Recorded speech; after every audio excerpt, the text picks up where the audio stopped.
Hello అండి, నమస్తే. నేను Harinmani. Welcome back to our channel Harinmani's kitchen. ఈరోజు రెసిపీ వచ్చేసి పొట్లకాయ పోపు కూర అండి.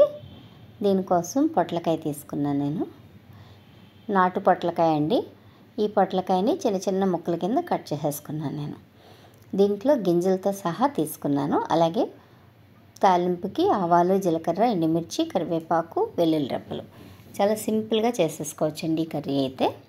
ముందుగా ఆయిల్ వేడెక్కిన తర్వాత ఆవాలు, జీలకర్ర వేసేసాను. నేను ఆవాలు కాస్త చిటపటలాడిన తర్వాత వెల్లుల్లి రెబ్బలు, ఎండుమిర్చి, కరివేపాకు వేసేసుకున్నా. కారం ఎక్కువ ఎండుమిరపకాయలు అయితే తక్కువ వేసుకోండి.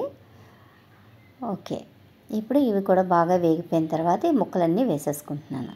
చాలామంది పొట్లకాయని ముందుగా ఉడికించి వార్చే వండుకుంటారండి. అలా ఉడికించడం వల్ల పోషకాలన్నీ పోతాయి కదా.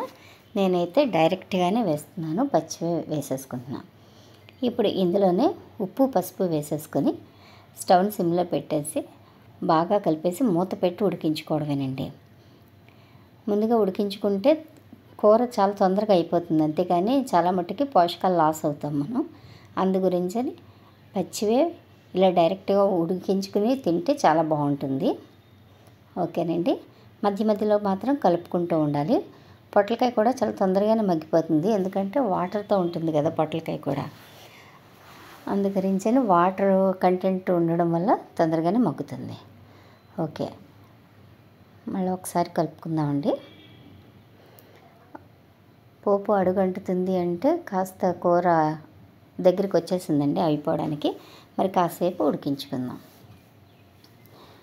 ఓకేనండి, మూత తీసి చూద్దాం. పొట్లకాయ అయితే ఆల్మోస్ట్ ఉడికిపోయిందండి. కూర కూడా రెడీ అయిపోవచ్చేసింది.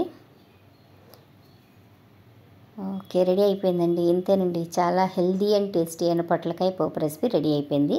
ఈ రెసిపీ మీకు నచ్చినట్లయితే మీరు కూడా మీ ఇంట్లో ట్రై చేసి ఎలా ఉందో కామెంట్ చేయండి, నచ్చితే లైక్ చేయండి, అలాగే నా వీడియోని షేర్ చేయండి. మరిన్ని రుచికరమైన వంటల కోసం నా ఛానల్ సబ్స్క్రైబ్ చేసుకుని నోటిఫికేషన్స్ ఆన్లో ఉంచుకోండి. Thank you for watching.